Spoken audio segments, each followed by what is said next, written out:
Hello friends, Mahanadi என்ற எபிசோடில் என்ன நடக்கலாம் அப்படிங்கிறத பற்றி பார்க்கலாம். இன்றைக்கான எபிசோடு இன்ட்ரெஸ்டிங்கான எமோஷனல் எபிசோட் அப்படின்னே சொல்லலாம். தாத்தா தொடர்ந்து அன்பரசுகிட்டையும் ராதாகிட்டையும் பேசுகிறாங்க. ராதா, நீ வேணால் இந்த வீட்டில் இருமா, அன்பரசு இந்த வீட்டில் இருக்கக்கூடாது அப்படிங்கிற மாதிரி சொல்கிறாங்க. அன்பரசு வந்து, நான் உங்ககிட்ட மன்னிப்பு கேட்கறதுக்கு தான் வந்தேன், நான் என்னெல்லாம் தப்பு பண்ணேங்கிறது இப்போ உணர்ந்துட்டேன் அப்படிங்கிற மாதிரிலாம் பேசுகிறாங்க. அப்போ பார்த்தா பாட்டி வந்து அன்பரசுக்கும் அந்த ராதாவுக்கும் சப்போர்ட் பண்ணி பேசுகிறாங்க. அந்த நேரத்தில் அந்த சந்தர்ப்பத்தை பயன்படுத்தி அன்பரசு மறுபடியும் மனசுக்குள்ளார, சரி மாமியாரை வச்சு நம்ம இந்த வீட்டுக்குள்ளார வந்துடலாமாட்டிருக்கு அப்படிங்கிற மாதிரி பேசுகிறாங்க. பாட்டிக்கு என்னாச்சுன்னு தெரியல. ஏற்கனவே பார்த்தோம் அப்படின்னா கொஞ்சம் ஒரு மாதிரியாக தான் பேசிக்கிட்டு இருக்காங்க. எப்போ பார்த்தாலும் காவேரியால் தான் விஜய்க்கு பிரச்சனை, காவேரியால் தான் விஜய்க்கு பிரச்சனைங்கிறதே தொடர்ந்து பேசிக்கிட்டு இருக்காங்க.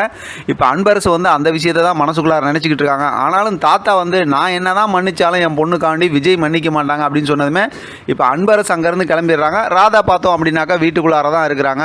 அதோட பார்த்தோம் அப்படின்னாக்கா பாட்டி அந்த விஜய் கூட காவேரி இருக்கக்கூடாதுங்கிற அந்த எண்ணத்தோடய அங்கேருந்து தான் கிளம்பி போகிறாங்க. காவேரி பேக்கில் துணியெல்லாம் எடுத்து வச்சுட்டு ஊருக்கு கிளம்புறாங்க. இப்போ பார்த்தா அவங்க அம்மா பாட்டியெல்லாம் சொல்லி ஒரு வழி அமுச்சு விட்றாங்க. காவேரி அப்படியே ரொம்ப சோகமாக கிளம்பி பஸ் ஸ்டாண்டுக்கு வந்துடுறாங்க. வந்து இறங்கி அங்கே பஸ் ஸ்டாண்டில் உட்காந்துருக்காங்க. கொஞ்ச நேரத்திலே பார்த்தோம்னா விஜய் வந்து கார் நிற்கிது. விஜய் வந்து இறங்கி வராரு. வந்ததுமே பார்த்தோம்னா பேக் எடுத்துகிட்டு அப்படி நவுறாங்க. அதுக்கப்புறம் விஜய் கொஞ்ச நேரம் பார்த்தோம்னா செம்மையாக ஒரு காமெடி கலாட்டம் பண்ணுறாரு. என்னை விட்டுட்டு போகணுன்னு முடிவு பண்ணிட்டல, கிளம்பு, நான் ஒன்று டாட்டா பாய் சொல்கிறேன் அப்படி இப்படிங்கிற மாதிரி சொன்னதுமே கிளம்பி போகிறாங்க. அப்புறம் வந்து அழுகுறாங்க, என்னை விட்டுட்டு போ அப்படி இப்படின்னு சொல்கிறாங்க.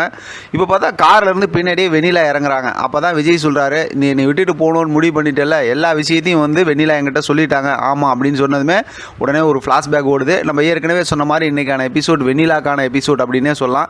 இப்போ விஜய் கிட்ட வந்து வெண்ணிலா ரொம்ப அழகாக பேசுகிறாங்க. முதல்ல ஆரம்பிக்கும் போது பார்த்தோம்னா கொஞ்சம் குழப்புற மாதிரி ஒரு லென்த் டைலாக், அதுதான் கொஞ்சம் போரிங்காக இருந்து. இருந்தாலும் பார்த்தோம்னா இவ்வளோ பெரிய ஸ்டோரியிலேருந்து வெண்ணிலா இதோட போகிறாங்க அப்படிங்கும்போது அவங்களுக்கு கொஞ்சம் ஸ்பேஸ் கொடுக்கணும்ல, அந்த அளவுக்கு பார்த்தோம் அப்படின்னா ரொம்ப நேரம் பேசுகிறாங்க. முதல்ல வந்து இந்த மாதிரி அதான் காவேரி சத்தியம் பண்ணுறதுக்கு அந்த கார்னர் பண்ணதே நான் தான் அப்படிங்கிற விஷயத்த சொல்கிறாங்க. அதாவது நீ இந்த மாதிரி உனக்கு இந்த மாதிரி அவாய்ட் பண்ணிட்டு போகிறாங்கன்னு தெரியல அப்படி இப்படின்னு எல்லாத்தையும் கேட்டதுக்கப்புறம் அதை கேட்டதுமே விஜய்க்கு ஒரு கோவம் வருது பாருங்கள். குழந்தை மேலே சத்தியம் பண்ணுற அளவுக்கு அவன் அந்த மாதிரி பண்ணிட்டாளா அப்படி இப்படிங்கிற மாதிரி வெறுப்பாகிறாங்க. ஆனால் வெண்ணிலா வந்து அதை அழகாக புரிய வைக்கிறாங்க. ஏன் சத்தியம் பண்ணாங்கன்னு யோசிச்சியா?